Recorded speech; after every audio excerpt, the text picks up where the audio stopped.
ढूंढा ही करें सदर कयामत के सिपाही, वो किसको मिले जो तेरे दामन में छुपा हो।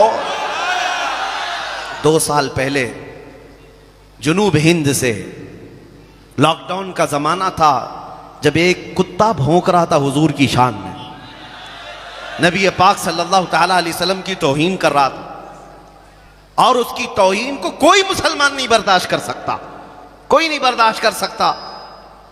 जाहिर सी बात है, मेरी खुद की रात की नींदें उड़ी हुई थी।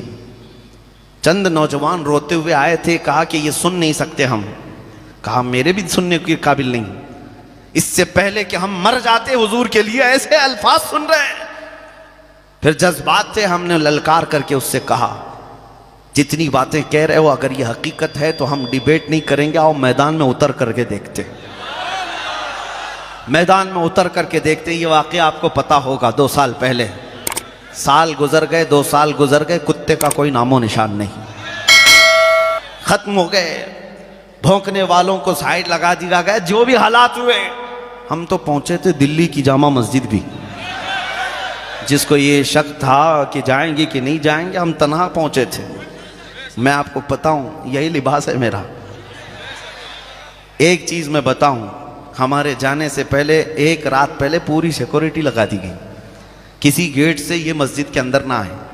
लेकिन जुमा के वक्त 12:30 बजे ऐन जुमा की अजान के बाद मैं अंदर दाखिल हुआ। मेरे आगे पीछे सारे लोगों की चेकिंग हो रही थी, मेरी कोई नहीं हुई। हम तो पहली सफ में जाकर बैठ गए थे जुमा के बाद। उसके बाद थाने वाले लेकिन मैं ये सिर्फ तजुर्बा बता रहा हूँ आपको, हुजूर के लिए अगर खड़े हो तो अल्लाह की मदद कैसे होती। 12 घंटे तक बिठाया और कुछ लोगों की तफ्तीशात हो रही थी कंटिन्यू। उन्होंने पूछा किस टाइम पे आप अंदर गए थे, कहा 12:20 पर। कहा क्या ऐसे ही लिबास पहन के गए थे, कहा आप तो वहां से सीधे यहाँ लेकर के आ रहे हैं। एक दूसरे का वो मुंह देख रहे थे। कहा हम तो ड्यूटी पर तैनात थे लेकिन हमने देखा नहीं। हम लोगों को एक दिन पहले फोटो भी भेजी गई थी और रोकने के लिए कहा भी गया था। हमने कहा आपको फोटो भी भेज दी गई, रोकने के लिए कहा गया। मैं चोरी करने तो नहीं आया था, चोरी करने तो नहीं आया था, मैं मेरे मुस्तफ़ा की इज्जत के लिए आया था। सुनो, आज तुम्हारी नजरों में बच गए होंगे या तुम्हें नजर नहीं आए होंगे, हमारा तो अकीदा ये है कयामत का मैदान भी होगा।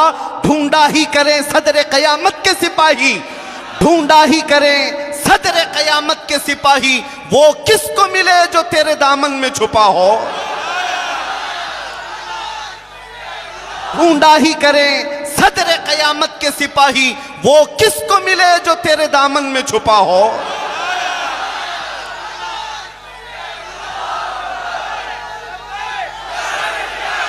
कोशिश करना तुम्हारा काम है, पाए तकमील तक पहुंचाना मेरे रब की शान है।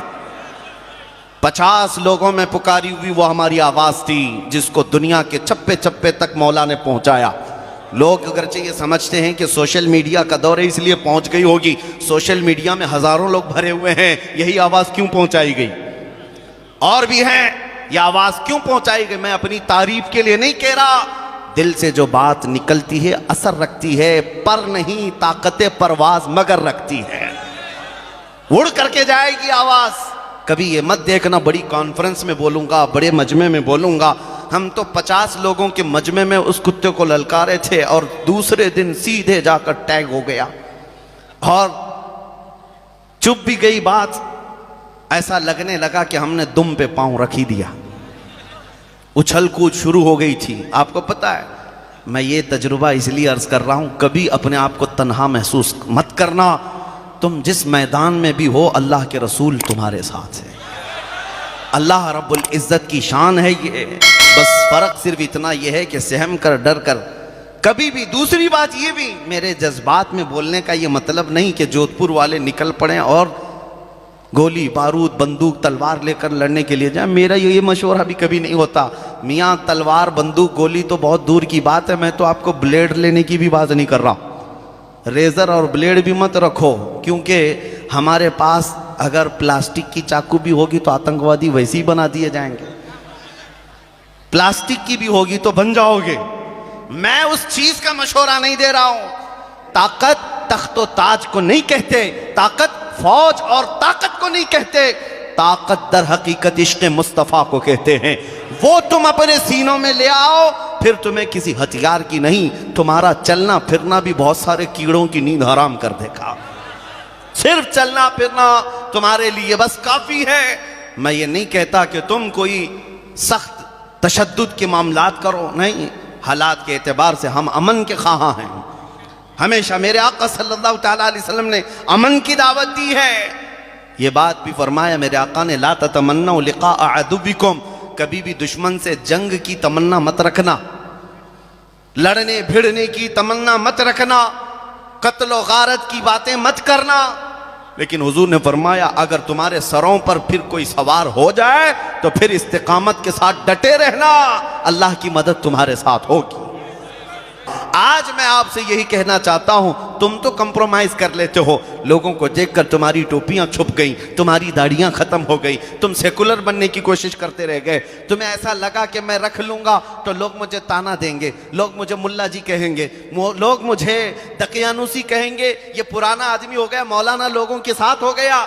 मेरे अजीजों, इस दुनिया के ताने से डर कर तुम अपने आप को बदल लिए। तुम्हें पता है ये दुनिया जिस दिन तुम मरोगे तुम्हारी कब्र पर 1 घंटा बैठने को भी तैयार नहीं होगी। मट्टी डाला और इधर निकल गया। उस कब्र की तन्हा रात में अगर कोई तुम्हारी कब्र में आता है तो आमिना का लाल तशरीफ लाता है, वो मोहम्मद अरबी सल्लल्लाहु तआला अलैहि वसल्लम की ज़ात आएगी।